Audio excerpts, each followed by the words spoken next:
La CAN 2025 au Maroc s'annonce comme un succès financier pour la CAF avec 312 millions de dollars de revenus projetés en hausse de 88% par rapport à l'exercice 2023-2024.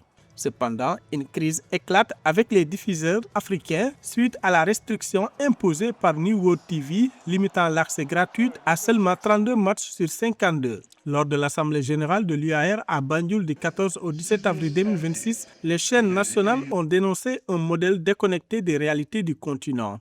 Les acteurs locaux fustigent une commercialisation qui privilégie les médias étrangers au détriment de l'accès universel pour les citoyens africains.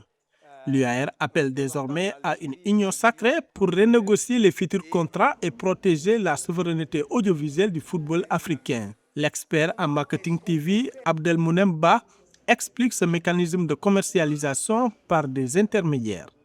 Si on prend le cas des compétitions africaines, le détenteur de droit ultime, c'est la CAF, mais la CAF peut être amenée à passer par un tiers pour la commercialisation, tiers qui peut être africain ou qui peut être non africain, ce qui a été le cas pendant de nombreuses années avec la Gardère Sport.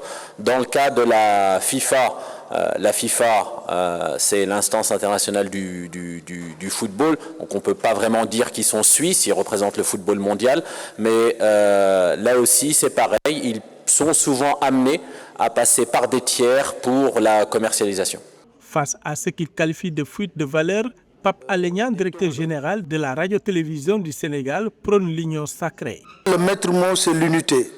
Et on ne peut pas forcer une chaîne de télévision à s'engager sur un combat.